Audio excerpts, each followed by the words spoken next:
I don't measure the success of my efforts really. I have learned to document my efforts a lot better, but I don't necessarily measure them personally for me. I like to sit back and let other people do that. I like to listen to what other people feel and think and how they're impacted by my work.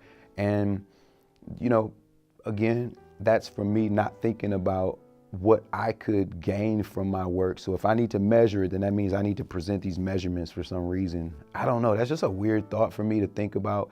I know as an organization, True School, our impact often is measured by our parent feedback, for example.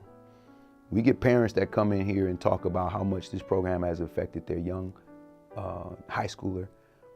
We get parents that may express to us how they're able to use our program to discipline their young people. I'm gonna take True School away if you're not preparing yourself for success in real school. You can't do the after school program unless you do this real school program correctly. When parents come in and they want us to intervene to help them manage whatever challenges they may have with their teenager, that's a measurement for me of that. You know what we're doing is making a serious impact in somebody's life and somebody's family, which will in turn make that same impact in the community. We've had so many people come and open their arms and want to express their love and appreciation for what we do as an organization and how valuable it is in the community.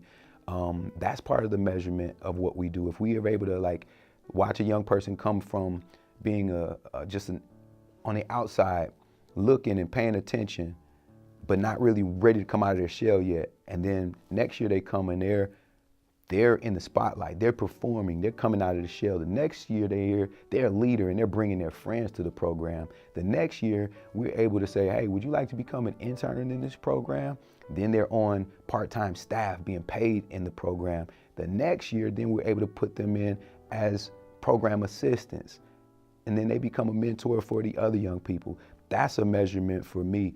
I don't see a lot of investment into programs like ours. Unfortunately, we're a small organization, so like our impact is not measured by how much money we raise every year or how much money we spend every year.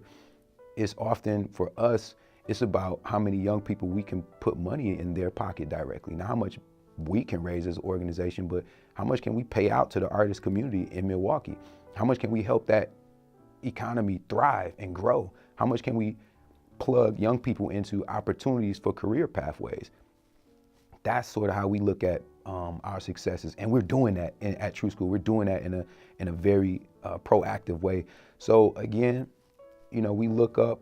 One day we'll reflect back and we can measure our success. One day we'll look up and young people come back to us 4 or 5 years later. They'll just pop in and say, hey, this is what I'm doing now. And they'll run down their current life. And sometimes it's just like, wow. And they say, hey, thank you. It started here. I got it from here. I wouldn't be able to do this if it wasn't for what I got while I came through these doors. That's a measurement of our success. We get those kind of testimonies from parents, from alumni, from our present students. But for me personally, the measurement of my success also is, you know, how much can I spend time with my children?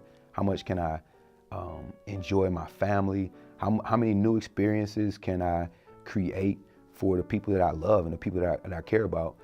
That's part of the measurement of success for me. And then thinking about, you know, the future. I think about, you know, what kind of world are we leaving for my grandchildren? You know, I don't want to measure my success off of like what's happening right now. I know people's measurements and how they evaluate impact sometimes. And often I think about, you know, how one opportunity leads to the next for me. And if you are on the right path, doing the right thing, those opportunities will open up. You know, if you want to be a chef, you got to be around other chefs, people that are in the kitchen cooking. If you would like to, you know, mine for gold, then you got to be down in those tunnels. You have to really be intentional about what you're doing and around people who are successful at doing what you're doing. So sometimes you can measure your success about, you can look around at the company you keep and you can measure your success. Am I really doing what I really in my heart want to do? Am I around the people in my heart that are going to help me get to that place? And if it makes sense to where I'm trying to go and the goals I'm trying to achieve, then it's success. If it doesn't make sense, then I got to start over. And it's still a success because I look at failures as successes. I look at losses as successes because you have to learn from everything. And you have to be able to take those unsuccessful experiences into the next experience. And I take it all as success because we're not guaranteed tomorrow. So everything else is a success. That's how I look at it. So I don't measure it, but I'm interested sometimes when other people measure it. It's interesting sometimes. It's like if I make a good piece of music, it's like I love it regardless. I love it. And that's why I release it, because I love it. And then it's just interesting sometimes to get other people's feedback. Whether they love it or not doesn't make it successful or not for me. What makes it successful is that I created it, I thought it, I imagined it, I manifested it, and I offered it to the world. Bam, success. Win. Simple for me.